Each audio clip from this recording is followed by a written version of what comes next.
Americans' opinion of George Floyd changes drastically as support for Black Lives Matter implodes.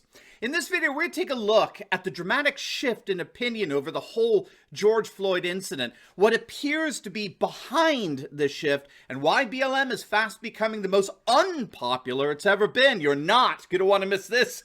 Greetings, everyone. Dr. Steve here with you. Wonderful to be with you. As always, we're here to give you each and every single day conservative hope in the midst of these turbulent and trying times, helping to think better so you can feel better and provide you a patriot path to freedom. Before we begin, let's give a huge shout out to the sponsor of this video, and that's BioTrust and their awesome immune system supporting product, Ageless Body. With our rapid advances in science over the years, there are much more powerful and effective ways to boost our immune systems than just taking, mega doses of vitamin C. In fact, our sponsors over at BioTrust have combined 4 of the world's best immune supporting powerhouses along with that mega dose of vitamin C into their #1 immune support product, Ageless Body. Simply put, Ageless Body provides you 5 of the most powerful immune support ingredients available, including their #1 immune support recommendation, turmeric, that has 46 times better absorption than most other forms. And best of all, if you click on that link below today, you're going to get Ageless Body at their lowest price ever. Get this, 51% off with free US shipping to boot. So do not wait. Click on that link or go to agewithsteveturley.com. All right, gang, let's dive right in here. Minneapolis and indeed the entire nation is bracing for the trial of former police officer Derek Chauvin, accused of killing George Floyd. He's being charged with second-degree murder and manslaughter in a death that sparked massive nationwide race riots that continue to plague cities in some way, shape, or form to this day. Think of Portland and Seattle. The George Floyd death also sparked the ascension of BLM, or Black Lives Matter, as the premier political movement of the far left, which in turn sparked BLM protests quite literally all over the world. Jury selection is set to get underway as of today, Monday, March 8th, with opening arguments scheduled for no earlier than March 29th, and the trial is expected to last 2 to 4 weeks. Obviously, this is going to be an arduous jury selection process, given the volatility of the whole situation. I mean, how on earth Derek Chauvin can get a fair trial in Minneapolis is anyone's guess at this point, but of course we'll have to see how the jury selection process unfolds. But what I was particularly struck by was a new USA Today Ipsos poll that came out over the weekend that shows a dramatic shift in opinion over George Floyd and the BLM movement as a whole. Look at how dramatically people have changed their opinion over the entire incident. This is from USA Today. Last June, 60% in USA Today Ipsos poll described Floyd's death as murder. That percentage has now dropped by double digits to 36%.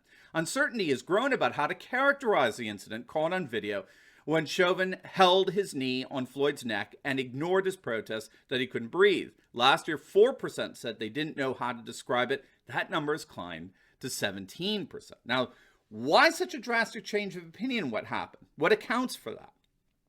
Well, the most obvious answer is that it's the leaked video, the body cam footage of the incident, where Floyd could be seen acting very erratically. I mean, he's resisting arrest. And we've since gotten the toxicology report from his autopsy, which, according to 100% Fed Up, showed high levels of multiple drugs, including fatal levels of fentanyl in his system, which could have induced paranoia, heart, and breathing difficulties that caused his death. Also, Floyd was found with drugs on him at the time and had a shocking history of violence, having once forced his way into a pregnant woman's house and pointed a loaded gun at her belly while impersonating a government official and demanding drugs and money. Yikes. So whatever hagiography, as we call it, right? Whatever process of sainthood was originally bestowed on Floyd seems to have dissipated. Again, we're seeing that both in terms of the dramatic drop in the percentage of those surveyed who believed that the death of George Floyd was murder, as well as the increase in the percentage who don't describe the incident in terms of Chauvin holding his knee on Floyd's neck, not knowing how to describe it. I mean, there's significant racial disparity in the opinion. Again, this is coming from USA Today.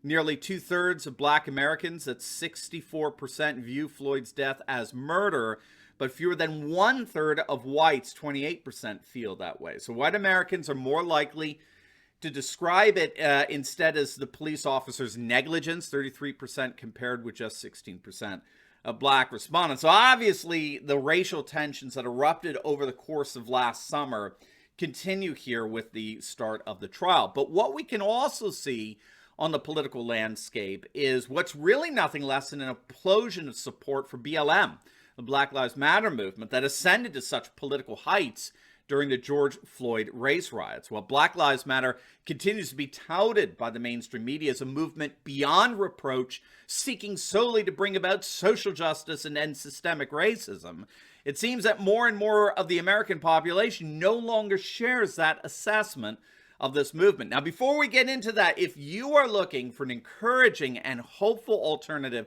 to all the crazy fake news nonsense that's out there being spewed out on a daily basis, from the leftist likes of CNN and MSNBC and the New York Times, you're going to find no better antidote. That's what's in my pages of my book, The Return of Christendom. Now, do not take my word for it. Just read through the reviews on Amazon. There's over 260 of them. And you'll see how this book cuts through all the cynicism and all the despair that we so often feel living in this crazy globalist world. So in page after page, I give you all the data and statistics and indicators that show nothing less than a new conservative Christian majority emerging throughout the United States and Europe, and it is already transforming the world map into a more nationalist, populist, and indeed traditionalist world. And if you click on that link below, we're offering for a limited time at a 50% discount. That's right, 50% off. So do not wait. It is a limited time offer. Click on that link and get your book at a super discount today and arm yourself with the information you need to crush fake news once and for all. All right, so one of the more inconvenient truths regarding the BLM movement and cultural Marxists in general is that every major poll that's been taken over the last several months is showing that support for BLM has basically imploded. Now, back in September, the Daily News UK reported on this. They report on support for BLM dropping to just 39% from a high of 54% just weeks prior to the poll. It was a near 20-point drop in a matter of weeks. In terms of the breakdown around racial demographics, we've seen a drop in support, frankly, across the board. Only 35% of white Americans approved of BLM, while 50% disapproved. Again, by comparison, just a few months prior to that September poll back in June, 53% of whites approved of the BLM protests. So support among whites dropped 20 points, comparable to the drop in support as a whole of BLM. Among Latinos, it was even worse. Only 31% approved of the BLM protests. Again, that's what the survey called them, protests, as compared to the 44% who supported a few months earlier. And even among blacks, support for BLM protests had eroded from 81% support in the summer to only 63% support in September. Again, almost a 20-point drop. And we can see comparable lagging support going on today. The website Civics tracks opinion trends over the course of weeks and months. And what they found with regard to the level of support for BLM is actually, it's really fascinating. If we look at the numbers of those who opposed BLM right after the George Floyd incident, we'll see that that number was pretty low. It was just 28, 29% who opposed BLM. Support for BLM was an all-time high, 53%. But look at what's happened since the riots and all the damage inflicted over the summer. The statues getting ripped down and all the BLM activism, the monuments, the murals and the like. Look, opposition against BLM has surged to 40% and support has dropped to 47% overall. In fact, opposition against BLM is almost as high as it was a few years back when it was at 41 or 42%.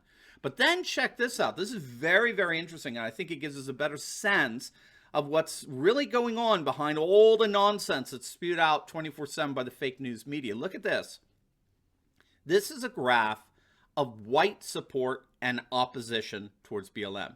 And you can clearly see that a plurality of whites oppose Black Lives Matter. 49%. If you factor in those who don't care, those who don't give a rip about BLM, that number surges to over 60%. Over 60% of whites either oppose or don't give a crap about BLM. Now, that's an astonishing number given how the media fixates on BLM. But check this out. If you break it down to white males, 57% oppose BLM as of today, as of the beginning of March. Nearly 60% of white males oppose BLM. It's a jump of 20% in terms of opposition in a matter of just a few months. Only 30% support the movement. So it appears rather clear that we're seeing quite the change of heart when it comes to both George Floyd and the BLM movement that ascended to such heights as a result of Floyd's death. As more facts are coming out about the Floyd's death and the BLM movement that arose to prominence as a result of that death, it appears that support for both has cratered. Now, before you go, make sure to like this video, comment down below, and subscribe to my channel. You'll definitely want to check out my latest video I just uploaded. It was our live stream last night. The nation of Switzerland went to the polls yesterday, and they voted to ban burqas throughout their country. You're not going to want to miss it. So make sure to click on the link, and I'll see you over there. God bless.